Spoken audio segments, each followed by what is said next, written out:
Commissioner. I have received 2 motions for resolution to wind up this joint debate. The debate is closed and the vote will be held tomorrow. The next item on the agenda is debates on cases of breaches of human rights, democracy, and the rule of law. Next debate on the agenda is post-election situation in Uganda and threats against opposition leader Bobi Wine. My first speaker is uno de los autores, el señor. Muchas gracias, President. Thank you very much, President. In Uganda, the full subversion of democratic standards, abuse, severe restrictions on civic space, widespread intimidation of opposition figures, fraud, violence, and a nationwide internet blackout. How is it possible that the main opposition candidate, Mr. Bobi Wine, could have been sieged by the military in his house and his family and his wife assaulted by government forces? All of this to guarantee a seventh term in office of Yoweri Museveni. It is just unacceptable, and Europe cannot accept this. I must thank all the political groups that we have convened and made a consensus about this. This is, of course, not just about Uganda. It's about supporting the hundreds of millions of Africans who seek freedom, who seek the right for their voices to be heard, who seek their fight for progress and dignity, but are not allowed to do so through violence and oppression. For decades, this European Union has been engaging with our African partners to try to support free and fair elections. I have myself participated in electoral observations on the continent, and I'm very much aware of the challenges. But we need to do more. We have the means to do more, because today it is Bobi Wine in Uganda. Last year it was Tundu Lissu in Tanzania. And next year it might be Alberto Costa Jr. in Angola. Opposition leaders are being persecuted, elections are being stolen, and we cannot allow, as Europeans, continually to close our eyes, and especially our governments who are making economical dealings with the government of Uganda. Commissioner, the Council has to hear high voice and the opinion of this Parliament about these very tragic circumstances that are happening in Uganda. Thank you very much. Señor López Istúriz, my second speaker is another author, Mr. Hayde. Thank you, Chair. Dear Commissioner, ahead of the elections, Bobi Wine was cheered by tens of thousands of Ugandan voters wherever he appeared in the country. Now, after the elections, he is under siege, and tens of thousands of citizens took the streets, this time in protest. The post-election situation in Uganda shows a systematic assault on fundamental rights.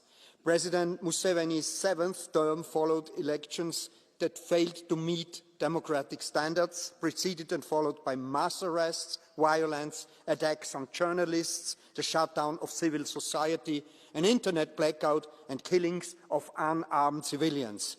The harassment of Bobi Wine, his family and members of the National Unity Platform is unacceptable.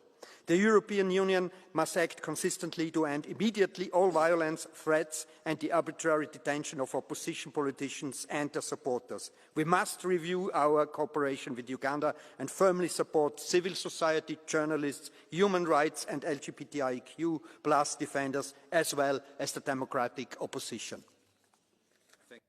Mr. Hayde. Mr. Otgen is as well an author. Thank you, President, Commissioner, colleagues. What happened on January 15th in Uganda, the so-called elections, were not an election. They were a military operation, and the facts confirm it. Soldiers, acting on direct government orders, raided the home of opposition leader Bobi Wine, assaulted his family and forced the family into exile. Opposition supporters were arrested, disappeared or were killed, including Mesa Kokelo, who was fatally shot while attending a peaceful rally. We are deeply alarmed by reports that the regime has publicly threatened to kill opposition leader Bobi Wine. All these are not isolated incidents. They are acts of terror which are meant to silence an entire opposition. We call for the immediate and unconditional release of all political prisoners, an end to military trial of civilians, full accountability for the crimes committed and a real electoral reform. Today, we as European Parliament say clearly, we stand with Bobi Wine, Uganda's opposition and civil society, and all those who risk everything to demand freedom. Thank you. Thank you very much, dear colleague. Mr. Fröhlich is an author as well. Herr Präsident. Thank you, President. Idi Amin, former dictator of Uganda, said that he can't guarantee free speech. Critics of the of what's been happening in Uganda really can show that Uganda is an example of a post-colonial area.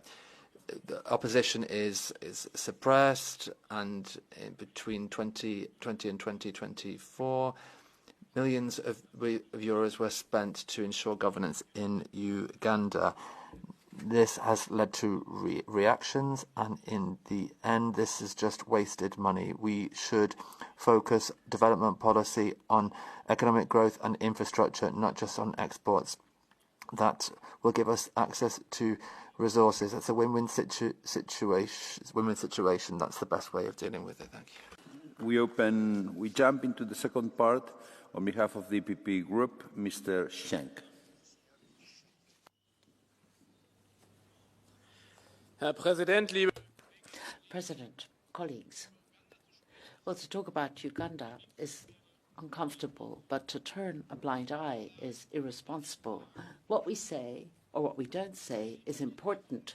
Uganda is in a situation which we cannot possibly ignore. We're talking about citizens who suffer from violence, media that are not allowed to do their work, opposition with a very narrow and ever narrowing political area. So the elections have been characterized by imprisonment and also the removal of the internet, and Bobi Wine, who's had to go into hiding. This is a violation of basic principles. We in the Union want to have partnerships based on human dignity, on freedom, and on the rule of law. Our message, therefore, is absolutely indispensable. We stand on the side of the people of Uganda, not on the side of political repression. Power without legitimacy is fragile. Stability with no freedom is fragile too.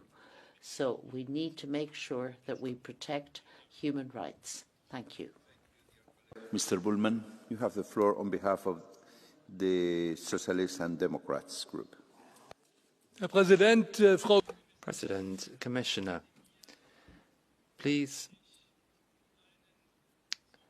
allow me to read a social media post, to quote it. 22 NUP terrorists since last week. NUP steht für National Unity. NUP is the National Unity Platform. That's the opposition party. I continue to quote. The 23rd is Kabobi. Kabobi steht für Bobi Wine. Kabobi is Bobi Wine, the leader of the opposition and the candidate for the presidency. That quote is from the son of the president. He's also head of the Ugandan army. The post has now been removed, apparently because they fear an international reaction. I'm in favour of offering money to strengthen democracy. I'm in favour of protecting human rights through our cooperation. But this is completely unfair, what is happening, and I'm waiting for action from the Commission and the Council. The European Parliament is not going to let this go. My next speaker on behalf of the ESN Group is Mr. Siekierski. Thank you, Chair, ladies and gentlemen. 40 years is a long time, And 40 years ago, the world was completely different. Diego Maradona was the best football player. Margaret Thatcher was the ruling person in the UK. Uganda has had the same president all the time, so no surprise people want changes. But for the 40 years, the president of Uganda did not change either. He rules with the same methods all the time. And this shows the divergence between what we're talking here, where we condemn the behavior of authorities, and that we make business with Uganda.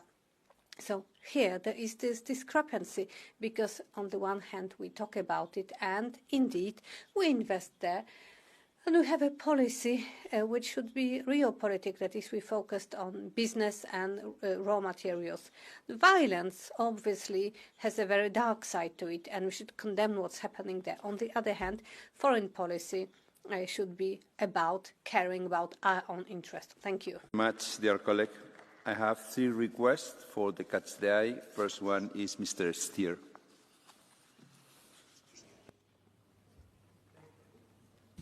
Thank you, Mr. Chairman.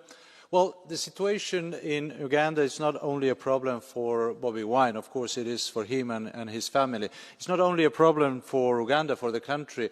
We've seen that last year in Tanzania. We are fortunately seeing that in other parts of Africa. But this is also a failure for us. It's a failure of our development cooperation policy. Because I will remind that in the UN, SDGs, the 16th SDG is about good governance, and this is exactly what is lacking, for example, in Uganda. And then we are thinking, why is the case that for every euro that we are sending in our development cooperation, there are 10 times more euros that are evaporating in corruption in these countries. This is because there is no accountability, because the opposition is treated in that way, because we have presidents that are in the 7th mandate without any checks and balances. This is a failure also of our development cooperation policy. Thank you. Muchas gracias, señor Stier. Señor López Aguilar. Dear Chair, President González Pons, Commissioner, more than 10 years ago, my first mandate is this European Parliament. I was a member of a EU electoral observation mission to Uganda, a country long tormented by oppressive, brutal regimes. Museveni was elected. So many years after, Museveni is still in place, but democracy has been eroded, human rights continue to be violated. I had the opportunity to check the importance and the weight of EU diplomacy on the spot in Uganda. So it summed up with the embassies of the member states, and still we're still powerless in order to make the right point to bring about fair, credible elections in Uganda. Insofar, there is something we can do. It's make the case for human rights violated of the leaders of the opposition, so that the European message is still heard in Kampala, in Uganda, and all over the place, that we do care about those leaders of the opposition which are so unfairly prosecuted against. So please, Commissioner, take the message. Action is needed in Uganda, Kampala. Thank you. Muchas gracias, señor López Aguilar. Mr. Tinkinen, seat 210. Mr. President, Uganda's president, who has been in power for more than 40 years, has placed the only credible opposition candidate under house arrest. 40 years in power, and challengers are put under house arrest. This is not democracy, it is criminal. Now listen to what the EU's official policy is at the same time regarding its support for Uganda. The EU cooperates with Uganda to promote the country's green transition, support sustainable and inclusive job creation and investment growth, and strengthen democratic governance that advances social inclusion and human rights. It seems the support policy has not been very successful. The EU must now decide whether we want to continue financing these regimes that laugh at our declarations with gold teeth flashing, or is it time to adopt a new mantra for development aid as well? Here we draw the line. Thank you. Thank you very much, dear colleague, Madam Commissioner. You have the floor.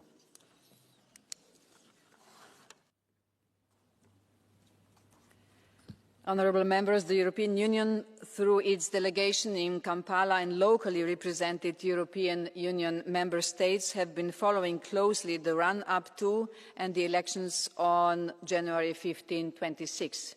These engagements included meetings with all political parties, including with the National Unity Platform, as well as with electoral bodies and with government and the leadership of the Ugandan People's Defence Forces. An EU-funded project focused on electoral violence prevention called Let's Talk Peace was launched ahead of the campaign, which was welcomed by stakeholders across political lines. A diplomatic watch by the EU delegation was carried out on election day, and the spokesperson of the European External Action Service issued a statement after the announcement of the results. As mentioned in the statement, we share the findings of the preliminary statement of the African Union COMESA IGAD Joint Observation Mission as regards the involvement of the military in the electoral process, which is contrary to the Ugandan 1995 constitution. Furthermore, the internet shutdown implemented 2 days before the elections clearly limited access to information and freedom of association. We are also very concerned with the arbitrary arrests and suspension of numerous civil society organisations ahead of the elections. We call for investigations and accountability following the reports of death, violence and detentions of opposition politicians and human rights defenders, as well as for clarification of the current situation of Bobi Wine in particular. We call on all political actors to exercise restraint to refrain from violence or incitement. The EU, despite the current challenges, will continue engagement with Uganda on a broad-based agenda based on shared interest and mutual respect, including on trade critical raw materials. Our cooperation and humanitarian programmes promote a Team Europe approach, exploring opportunities for transformative projects, including under the Global Gateway. At the same time, the EU, through an open dialogue with Ugandan authorities, will continue to advocate for the respect of human rights and democratic principles and to follow up on anti-discrimination measures. The EU will continue to stand by civil society organisations and support them in line with their needs and our values and principles. Thank you very much, Madam Commissioner. The debate is now closed. I have received 5 motions for resolution. They will be held tomorrow. The vote will be held tomorrow. Sorry. Next debate on the agenda is